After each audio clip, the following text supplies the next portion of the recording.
Target locked. Target locked.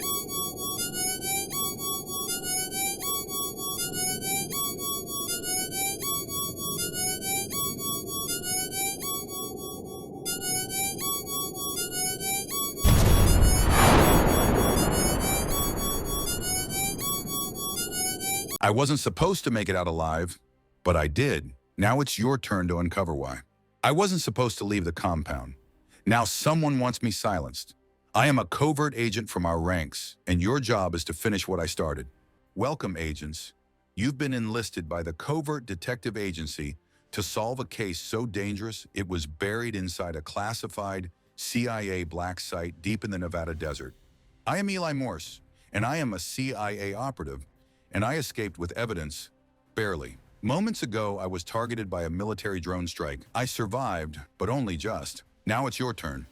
Your mission is to unravel the truth behind a deadly conspiracy, one that's already claimed the life of Agent Bryn Keller, left a tower of digital footprints, and set the entire compound on lockdown. As our top field analyst, you must determine who inside the facility betrayed the mission. Who had the motive? Who had access? Who was desperate enough to kill? Among the data, I have recovered 5 real clues that will lead you to the truth. But beware, 2 expertly planted red herrings are meant to throw you off course. Can you read between the lies? Can you solve the red sand protocol? Drop your theories in the comments below. Your insight fuels our mission, and your choices may determine what happens next. Her name was Bryn Keller. She was my contact inside the CIA black site, until she turned up dead. Found alone in the desert, shot in the back, and half the vault's inventory gone. Official story said she went rogue, but the agency didn't buy it. I am Eli Morse. I'm a detective for the Covert Detective Agency, off the books, but I also work black ops for the CIA. That's why they sent me to investigate Bryn's death. When I arrived, the vault surveillance had already been scrubbed. Deliberate interference, but reflections don't lie. In the warped steel of a cabinet, I caught something the doctored footage missed. A limp, left leg dragging, not on the manifest, not in the file. Someone had edited the digital truth, but forgot the mirror. Outside the vault, Sergeant Kane Ward's ID badge was conveniently found in the sand.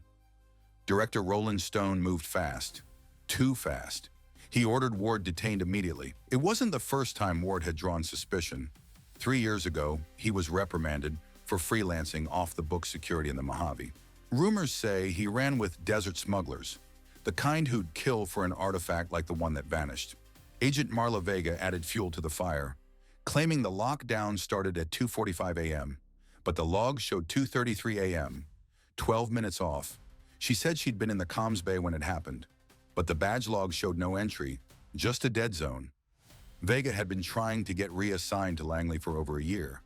A case like this, a high-value breach, could make her career. She didn't want the truth. She wanted a suspect, fast, and Ward was easy. I kept quiet. My leg was torn from the escape that got me here. They moved me to the medical bay. That's when Dr. Leah Patel walked in to treat me, calm, focused.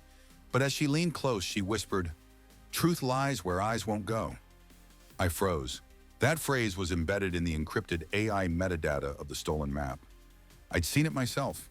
No one else should have, unless they accessed the file. The map wasn't paper. It was carved stone, layered in spectral ink, only readable through CIA's AI decryption terminal in the vault. Before the breach, Patel had begun digitizing it. I intercepted her data stream, decrypted what I could, and saved it to my tablet. Then I wiped the USB clean, just in case. Later, combing through the vault's charred remains, I found it. Half a burned analysis sheet stuck in a vent. A spectral overlay. The fire had blackened the page, but one mark remained, the same symbol embedded in the decrypted map. Stone called the artifact worthless, but someone tried to erase every trace of it. Bryn died trying to stop them. I hobbled into the server core, ran a vault access audit.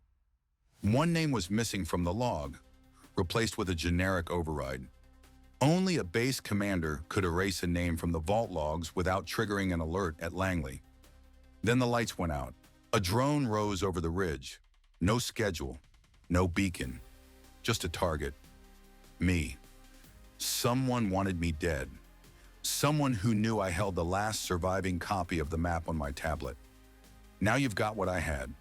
The planted tag, the limp, the whisper, the symbol, the drone, the missing name. So now it's your turn. Did you catch the killer before the truth was revealed? Were you able to spot the vital clue and separate it from all the clever red herrings? If you're still unsure or want to take another shot, we've got one more way to help. A song. It's filled with hidden clues, subtle warnings, and lyrical misdirection. Listen closely, because the answer might be right there in the melody. The song begins now.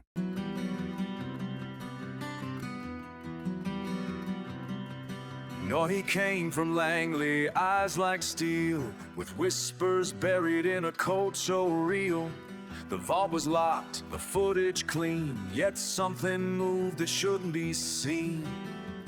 In polished chrome on the cabinet door, a limp appeared that the cameras ignored. The desert wind had licked the flame, but paper tells what fire can't maim. A burn revealed what they meant to hide, a symbol scorched like the one inside. Red sand falls where the lies were laid, and someone high made truth decay. One name gone from the Lord that night, swapped clean or a ghost in system white. So raise the dust and roll the reel, you'll never know what's fake or real. They'll track you down for what you saw and bury it deep in protocol.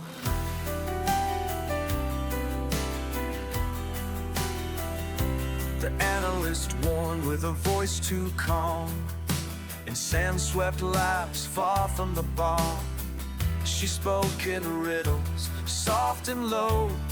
Truth lies where eyes won't go. A phrase she should rightly know, yet there it sat in the map's deep code. Out past the wire where the skies don't sleep, a drone was found in a dune so deep. Its lens was cracked and lined with clay, though no such launch was filed that day. Red sand falls where the shadows crawl, and innocence hangs on a narrow wall. A badge was found where no one went, marked Ward, but he'd been long suspended. Another swore the time was wrong, Calais lockdown came at 2:45 all along. So count the steps, retrace the thread, but watch your back or you'll end up dead. They'll cover tracks and seal the flaw and file it all in protocol. He wasn't there, or so they claim, but ghosts don't hide without a name. One file was scrubbed from level 5, replaced by a ghost that walks alive. No trace, no ping, no central call, only those with rank could erase it all. So who had keys and who stood tall when silence rang through protocol?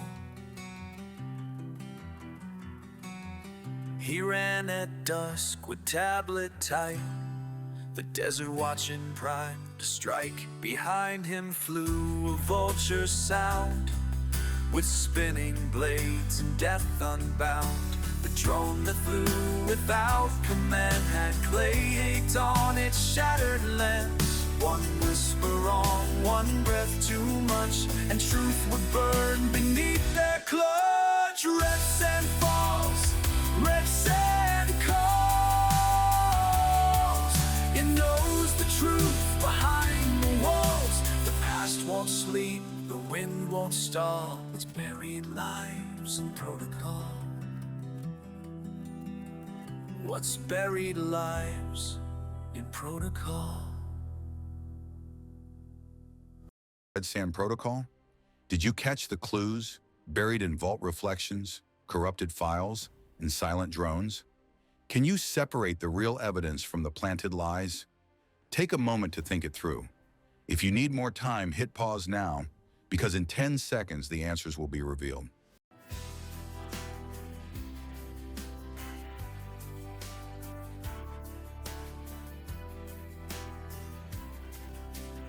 The 5 clues are: clue number 1, the vault reflection.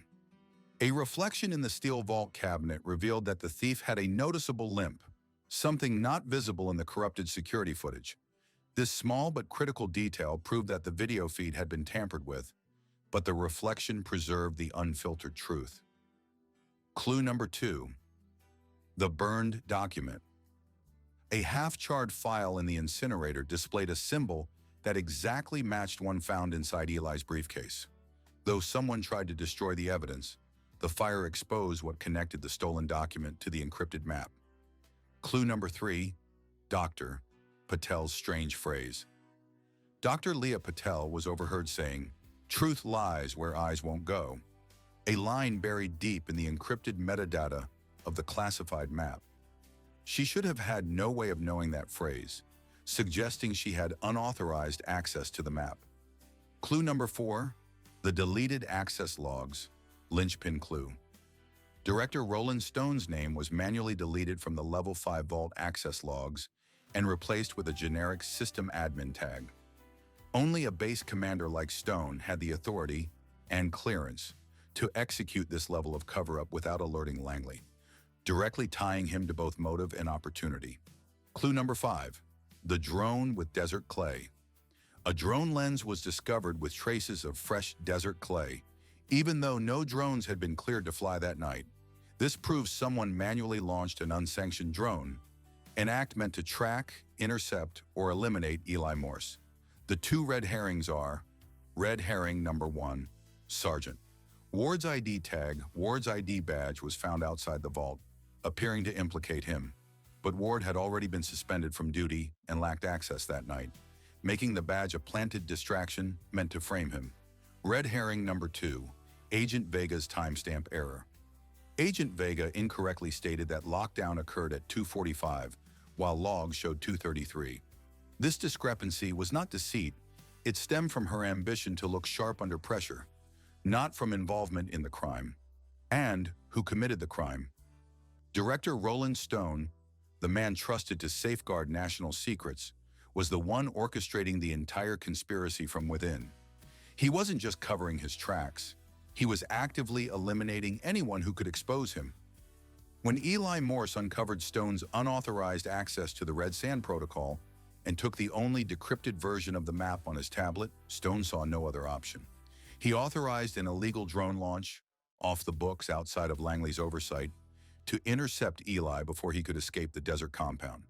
This wasn't just about removing a whistleblower. It was about recovering the final copy of a map so sensitive, its mere existence could compromise everything. Stone altered vault access logs, deleted his digital footprint, and used the full weight of his position to manipulate the response team. He didn't just commit the crime, he rewrote the rules to hide it. We hope you enjoyed this mystery and had as much fun solving it as we had creating it. If you like this kind of content, don't forget to subscribe and hit the notification bell so you never miss a case. And for our most dedicated sleuths, we invite you to become an honorary member of the Covert Detective Agency at www.thecovertdetectiveagency.com, where you'll unlock over 20 exclusive benefits, including access to the final confrontation scene that reveals the motive of the killer and thief why they did it. Finally, we'd love to hear what you think. Drop your thoughts, theories, and suggestions for future mysteries in the comments below.